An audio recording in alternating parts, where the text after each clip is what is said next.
Նախ շնորհակալություն ժամանակ տրամադրելու համար, հարցումը ուղղված է դասավանդման բարելավման ու ուսուցման process-ի արդյունավետությանը։ Դուք ինչպես եք պատկերացնում ուսուցման process-ը ու դասավանդողի դերը որպես այդպիսին։ Եթե խուսափեմ հանրահայտ կարևոր է շատ եւ այլն այդ խոսքերից, ապա պետք է երևի առաջին հասկացությունը, որ օգտագործեմ, ապա ուսուցման հումանիզացիա հասկացությունն է, դա այն է, որ սովորողը առանց արտաքին դրդման, առանց որևէ պարտադրանքի, նույնիսկ որոշ դեպքերում խուսափելով կոշտ գնահատականներից, ինքնուրույն մոտիվացիա ունենա, ցանկություն ունենա սովորելու եւ բարելավելու իր կրթական մակարդակը, որպեսզի դա լինի, ես հավատում եմ այդ գաղափարին, որ ուսուցումը պետք է սովորելը պետք է վերածվի ներքին պահանջմունքի, այնպես ինչպես բազային պահանջմունքներն են մարդիկ բավարարում, օդի, սննդի, չգիտեմ, ջերմության եւ այդ սովորելն էլ պետք է այդպիսի պահանջմունք դառնա, որովհետեւ այն ունի բնական հիմք, այսինքն բնականից մեզ տրված է հետաքրքրության պահանջմունքը, որի բավարարումը հենց սովորելու ճանապարհով պետք է տեղ ունենա։ Ուրեմն այն ամենը, ինչ խոչընդոտում է սովորելուն, արհեստացին է, պետք է դրանք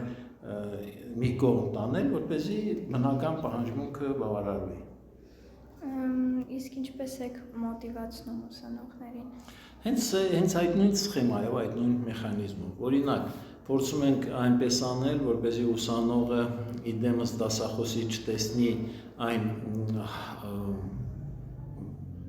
համակարգ կամ այն մակարդակ, այն աստիճան, այն օբյեկտը, որը ինչ որ բան տալիս է, ինչ որ բան հետ է պահանջում, ինչ որ գնահատում է եւ այլն, այս բոլորը կարծում եմ վաղուց արդեն աղբանոցը նետելու մոտեցումներ են, հակառակը պետք է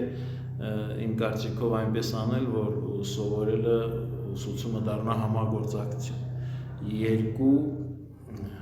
օբյեկտի, սուբյեկտի հարաբերությունը վերածվի սուբյեկտ-սուբյեկտ հարաբերության, որ երկուսն էլ դրանից բավականություն ստանան, երկուսն էլ օգուտ ունենան, այնպես չէ, որ ուսուցանողը արդեն ամեն ինչ գիտի եւ մնացել է փոխանցել է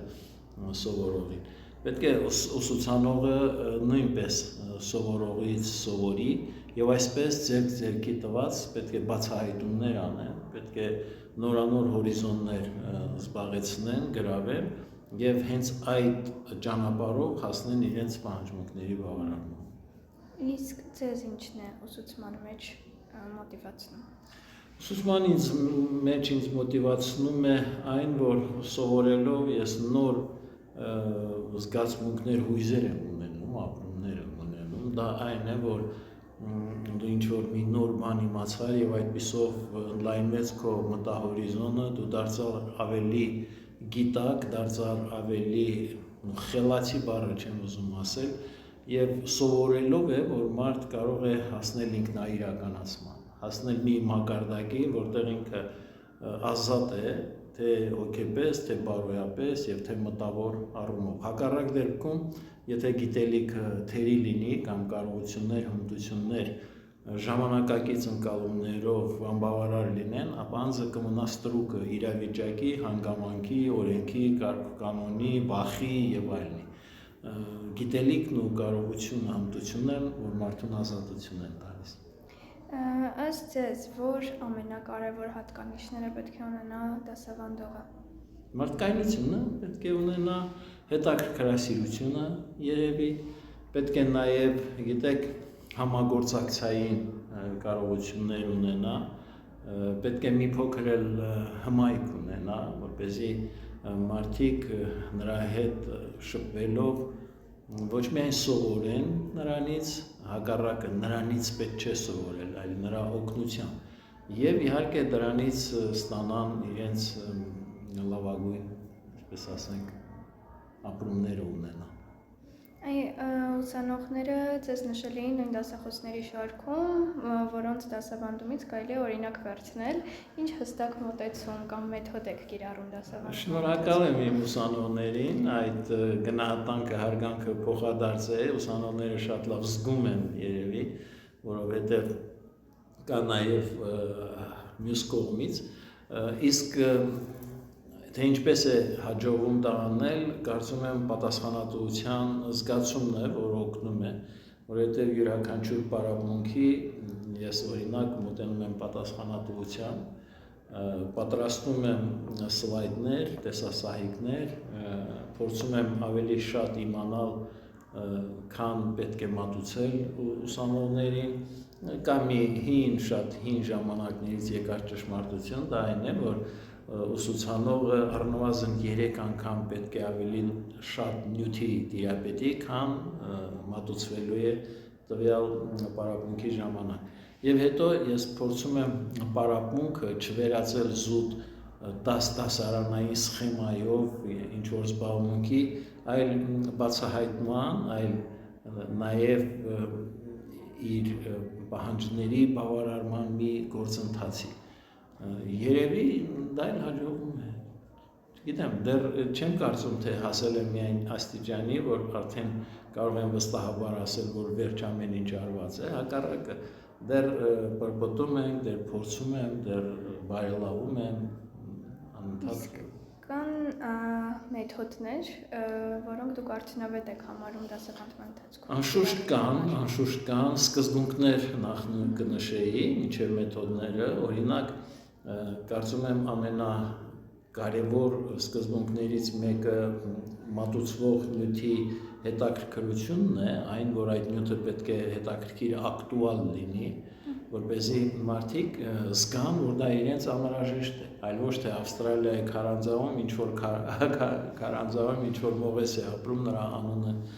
գուցե դա էլ կենսաբաններին հետաքրքրի, բայց ընդհանուր գիտելիքի ծավալից երևի պետք է անել։ Մյուս սկզբունքը, որ համարում եմ կարևոր, դա գործնականության սկզբունքն է, այսինքն ինչ ես սովորեցի, կյանքում անպայման կիրառելի է լինելու, սա այն է, ինչ մեզ անհրաժեշտ է, եւ անշուշտ մտածում եմ, որ կարևոր է մատչելիության սկզբունքը, որպեսզի ուսանողը զմայլված հայացքով չդիտի դասախոսի խոսքը, որը անհասկանալի է, որը չգիտես ակադեմիական ոճով է եւ իր մեջ կարծեք օգտակար նյութ չի պարունակում։ Այստեղից էլ դասախոսի կիրառած մեթոդներն են, որ ծնվում են, այսինքն եթե կիրառվում է մատչելիության սկզբունքը, ուրեմն նախ եւ առաջ որպես մեթոդ պետք է ուսումնասիրել դասարանը եւ տեսնել ինչ մակարդակի են ուսուցանողները, որպեսզի նրանց համար մատչելի նյութը ընտրվի։ Ես սկզբունքորեն դեմ եմ այն չոր մոտեցմանը, որի հիմքում դրվում է չոր չափորոշիչներ եւ պահանջ հասնելու այդ չափորոշիչներին։ Եթե մարդիկ դեռևս չեն հասունացել այդ չափորոշիչներին հասնելու համար, պետք է տեսեք գործնական օրինակ բերեմ։ Ենթադրենք մեր բարեկամը հայտնվել է խորը փոսի մեջ, հարկավոր է նրան դուրս բերել այդ փոսից։ Կարծում եմ միակ արդարացված ճանապարհը այն է, որ դուք եւս իջնեք այնտեղ, ձեռք մեկնեք եւ օգնեք, որ նա բարձրանա կամ գոնե ինչ որ իր առարկա հասցնել իրեն։ Կոչերը կմնան ապարդյուն, որքան էլ դուք իրեն փորձեք ուսուցանել, թե ինչպես ինքը պետք է դուրս գա, այստեղ կարող է եւ անհաջողության մատնել։ Տեսեք, դա նշելով լսարանում կան օրինակ երեխաներ, ովքեր ունեն տարբեր ըմբռնման մակարդակներ, ինչպես է կարողանում հարմարեցնել դասապրոցեսը, որ բոլորի համար մատչելի լինի նյութը։ Բոլորի համար դժվար է, դա բավական նուրբ ստեղծագործական աշխատանք է, այնպես անել, որպեսզի ամեն ոք այդ պարապմունքի ժամանակ ստանա իրեն հետաքրքրող, իր համար արժեքավոր մի բան, բայց բոլոր դեպքերում կրկին վերադառնամ իմ ասածներին, դա այն է, որ յուրաքանչյուր ուսուցանվող պարապմունքի կամ դասախոսի հետ հարաբերվելու ժամանակ նախ ազատ լինի իր տեսակետների, կարծիքների բարձրաձայնման առումով, այնուհետև զգա, որ գնահատված է ոչ գնահատական, այլ հասկացված է ինքը եւ իրեն լսում են, կարեւորված է եւ դա կբերի նրան, որ տվյալ սովորողը այդ ժամանակը ապարդյուն չի վատնի, այլ կներգրավի այդ process-ի մեջ։ Իսկ ունեք որոշակի դասի պլանավորում, որը ձեզ թույլ կտա համոզված լինել, որ դասը գրավիչ էր ու հասկանալի ուսանողների համար։ Հարցը նորից դասի պլանավորում, ինչպես որը գրավիչ էր ու արդյունավետ։ Այո, որովհետև դե մանկավարժությունը երևի հնագույն, այսպես ասենք, մեթոդիկայի տիրապետողի գիտություն է, այնտեղ ուսուցանում են մանկավարժներին, որ լավ է դասապրոցեսը սկսել պրոբլեմային իրավիճակ ստեղծելով։ Այսինքն, գիտեք, պրոբլեմային այն է, երբ սովորողների իմացածի վրա է կառուցվում անհայտ նյութի բացահայտման խնդիրը։ Այսինքն, երբ է մարդը հետաքրքրվում, երբ որ խնդիր է տեսնում եւ այդ խնդիրը կարեւոր է լինում եւ այսպես հետաքրքրությունը շարժվում է։ Ուստի եւ պլանավորման համար կարծում եմ այս սխեման արդյունավետ է ստեղծել պրոբլեմային իրավիճակ, չշտապել խնդրի լուծումներ մատուցել, այլ օգնել, աջակցել եւ հնարան դառնալ, որպեսզի ուսուցողները իրենք գտնեն խնդրի լուծման տարբերակներ եւ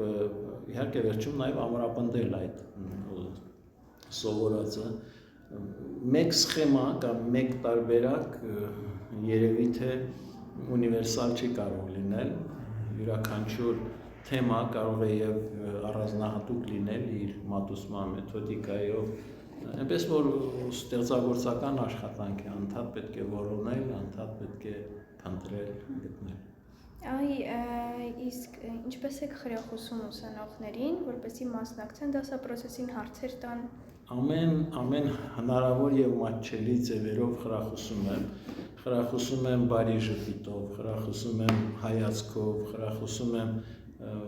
ձեռքսեղմումով, մեջքը թփթփացնելով, չգիտեմ,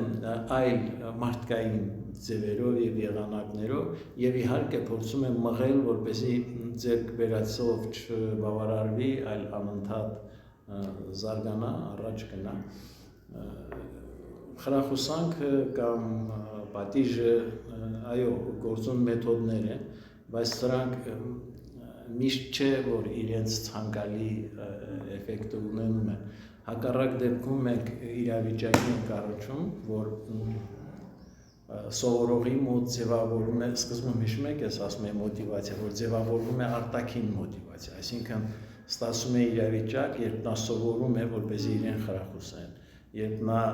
ասենք, դաս է պատրաստում, որպեսզի իրեն բարձր գնահատական նշանակեն, սա աղավաղված մոտիվացիա է, սա հանգեցնում է նրան, որ անձը ի վերջո կդառնա հանգամանքներից կախված եւ կդառնա արտաքին գործոնների գերին։ Ավելի լավ է հասնել նրան, որ սովորողը կարողանա ինքնավերլուծություն կատարել, ինքնագնահատում կատարել, համեմատելով, ասենք, տրված մոդելի հետ, համեմատելով հաջողակության իր տարբերակներով Իսկ երբ որ դասի թեման բարդ է լինում, ինչ մեթոդներ եք ճիշտ համարում այն ավելի պարզ ու հասկանալի լսարանին ներկայացնելու համար։ Երևի մասերի բաժանելով, որովհետև բարդը միանգամից մատուցել նման կլինի մի խոշոր կտոր կուլ տալու ապարդյուն փորձերին, պետք է կտրտել, մաս անել, տրամաբանական շղթան գտնել, այսինքն այն բաղադրիչները այդ դժվար թեմայի, որոնք արդեն հայտնի են սովորողներին, այն բաղադրիչը, որը դեռևս պետք է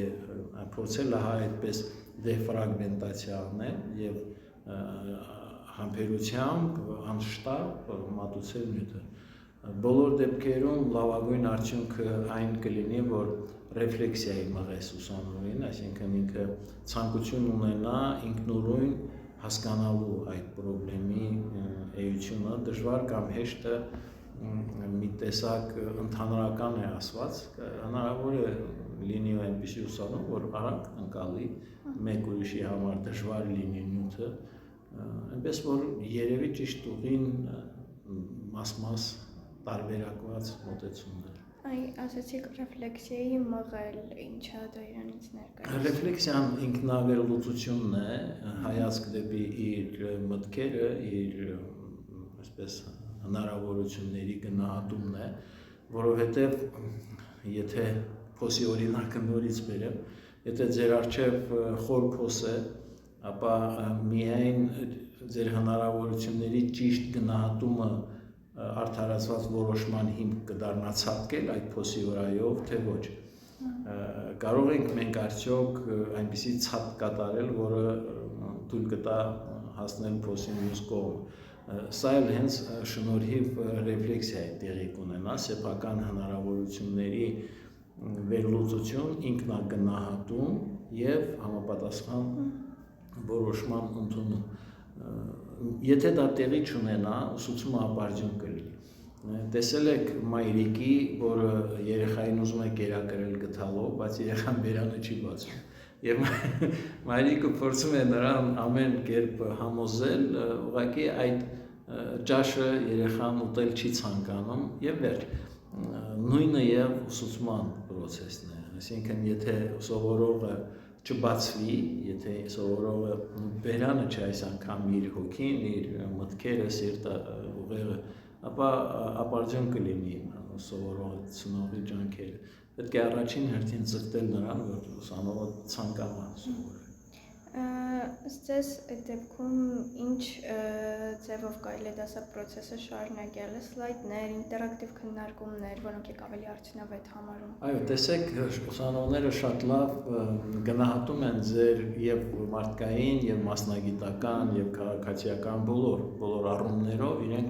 շատ քննախույս, այսպես քննախույս դիտարկում են եւ տեսնում են, թե դուք որտեղ ինչ բաց թողում կատարեցիք, որտեղ թուղթը դրեցիք եւ ընթերցեցիք, որտեղ կատարեցիք տրամաբանական բաց թողում եւ այլն, եւ ըստ այդմ ձևավորվում է նրանց ցանկությունը նմանվելու ձեզ կամ հակառակը։ Եթե դասախոսին հաջողվի լինել տիպար, օրինակ լինել, ով կարողանում է աշխատել ժամանակակից տեխնիկական միջոցների հետ, չնայած նրան, որ նախորդ սերնդի ներկայացուցիչ է, լավատեղյակ է, քաջատեղյակ է այսօրվա իրադարձություններին, հետևում է դրանց, օրինակ ասենք տարիքով մեծ է, հին սերնդի ներկա, բայց ծանոթ է արհեստական բանականությանը, ծանոթ է երեկվա իրադարձություններին եւ այլն, այսպիսով այս դասախոսը ուսանողի համար դառնում է ձգող մի մագնիստ չէ, բայց մի երևույթ։ Հարցը ինչպես էր։ Որ մեթոդներն են, դասը ավելի դասի մատուցումը ավելի մատչելի դառնում։ Այո, տեխնիկական միջոցների կիրառումը, նոր տեխնոլոգիաների ներդրումը, ասենք օրինակ շատ եմ ես փորձում ուսանողներին համախմբել, որ նրանք խաղեր խաղան, ասենք brain ring անեն, ասենք այո, ուղեղային գրող եղանակով մեթոդով աշխատեն, խմբային աշխատանք կատարեն, այսինքն ոչ միայն դասախոսի ճռճռան դասախոսությունները գրանցեն, սա հրաժարվելու ժամանակն է, այլ ակտիվ ներգրավված ուսուցում տեղի ունենա, ինչը եւ երկար չի սպասեցնի արդյունքների առումով։ Օրինակ ասենք, եթե խումբը բաժանվում է երկու մասի, եթե բանավեճ է նախաձեռնում, եթե առաջադրված խնդրի վերաբերյալ քննարկում է անցկացվում, եթե արագ որոշման անհրաժեշտություն է առաջանում, եթե դասը, չասեմ խաղի է վերածվում, ով ոչ, խաղը այլ խնդիր ունի, դասը վերածվում մի բացահայտման, այսպես գործընթացի։ Իսկ կհիշեք նման մի հաջող դասի օրինակ, ինչով էր առանձնահատուկ արդյունավետ։ Բոլոր դեպքերում ես իմ դասերը երբեմն հաջողված եմ համարում, երբեմն ոչ այնքան, որովհետև ամեն ինչ կախված է նրանից, թե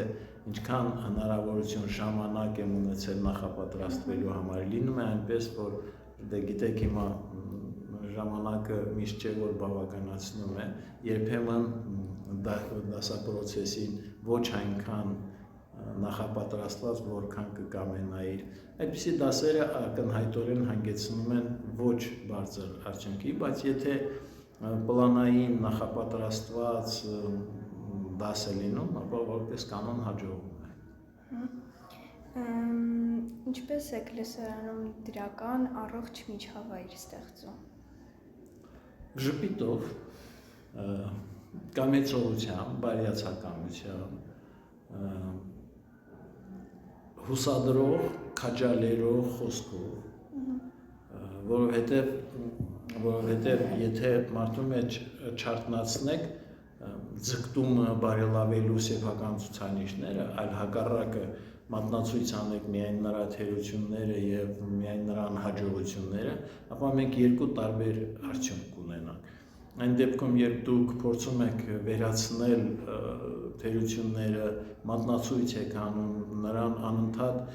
սևեռում եք այդ դժվարությունների վրա, ապա հնարավոր է, որ մենք արդյունքում ունենանք ինքնավստահ անձնավորություն։ Իմ կարծիքով,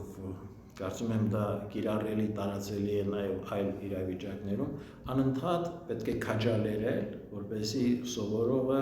փոքր հաջողությունից անգամ ոգեշնչվի, որովհետև այդ փոքր քայլերով է, որ աշխարհի մեծ բոլոր գործերը հնարավոր է եղել։ Շենքնել են կառուցում փոքր քայլերով, գումարներ են վաստակում փոքր գումարից, հաջողությունն էլ է այդպես փոքր հաջողություններով։ Կարևոր չէ, որ միանգամից մեծ արդյունքը հասանելի չէ։ Կարևոր է այն, որ փոքրիկ քայլերով առաջ եք ընթանում եւ ուղին տանելու է դեպի ձեռքբերումներ, դեպի հաջողություններ։ Կհիշեք որևէ դասապրոցեսի օրինակ,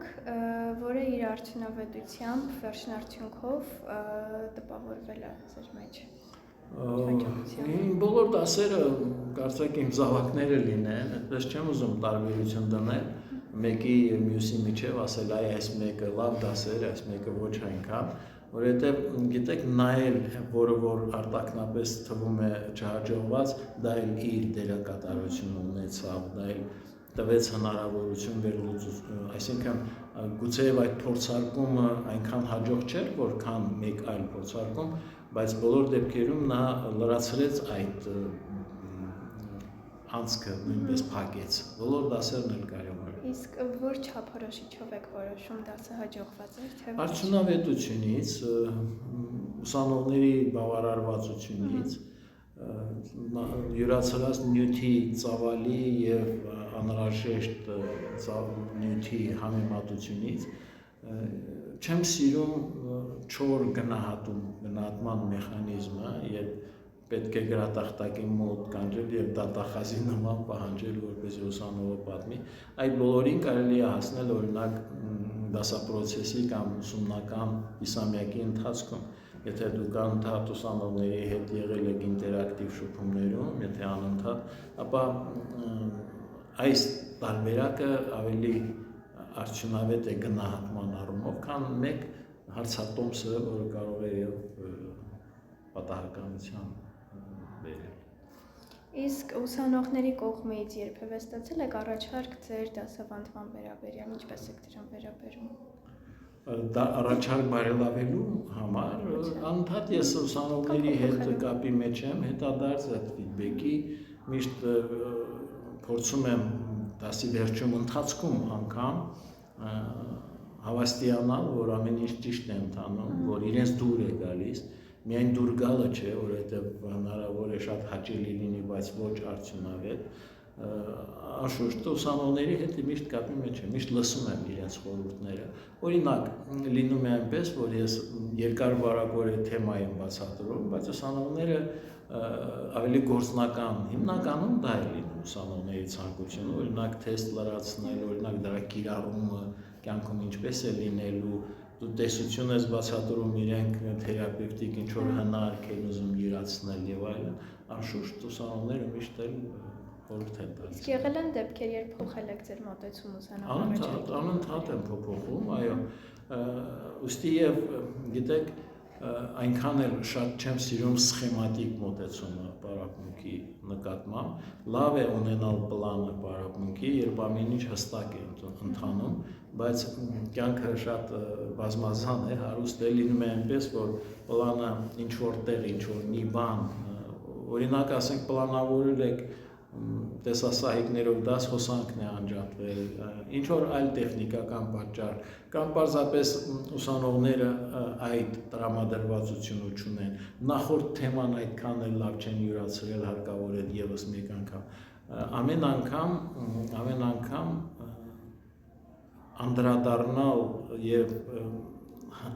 ընթացիկ վերահսկողություն իրականացնել օգտավետ է կարծում։ Իսկ որքան հաճախ եւ ինչպես եք թարմացնում ձեր դասավանդման մոտեցումները։ Անընդհատ եմ թարմացնում, որովհետեւ եւ գրքեր, գրականություն եւ հիմա լավ է նաեւ ինտերնետ, նոր գրականություն ձեռք բերել,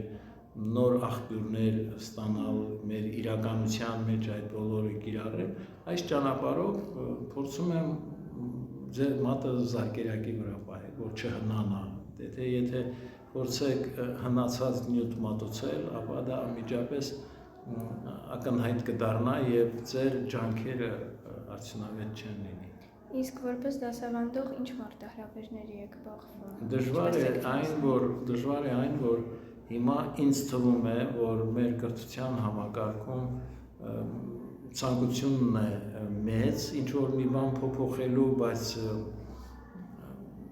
ռազմավարությունը չկա, այսինքն մենք չգիտենք, թե կոնկրետ ուր ենք ուզում գնալ եւ ըստ այդմ էլ առաջ է գալիս, թե չեմ ուզում մտնել այլ ոլորտներ, բացի գյուղական համակարգը, բայց դրանք մի օրգանիզմի մասեր են եւ ակնհայտ երևում է, որ նա դպրոցը անելիքներ շատ ունի, որպեսզի կարողանա բարձրագույն կրթության համակարգը սպասարկել, մատուցել լավագույնս պատրաստված, օրինակ հետազոտական կարողություններով օժտված։ Ցավոք սրտի ֆիքսվում է մեր կրթական համակարգը պատրաստի գիտելիքների վրա, որոնք ամենուր են, ամենտեղ դրանք կարելի է ձեռք բերել, բայց ոչ վերլուծական տատողության վրա, ոչ մտածողության զարգացման վրա, երևակայության զարգացման վրա, այս խնդիրների շուրջ արժե մտածել եւ որոշումներ ընդունել, որովհետեւ գիտեք, եթե մենք գնում ենք ինչ-որ գնացքի հետևից, ապա միշտ լինելու ենք այդ գնացքի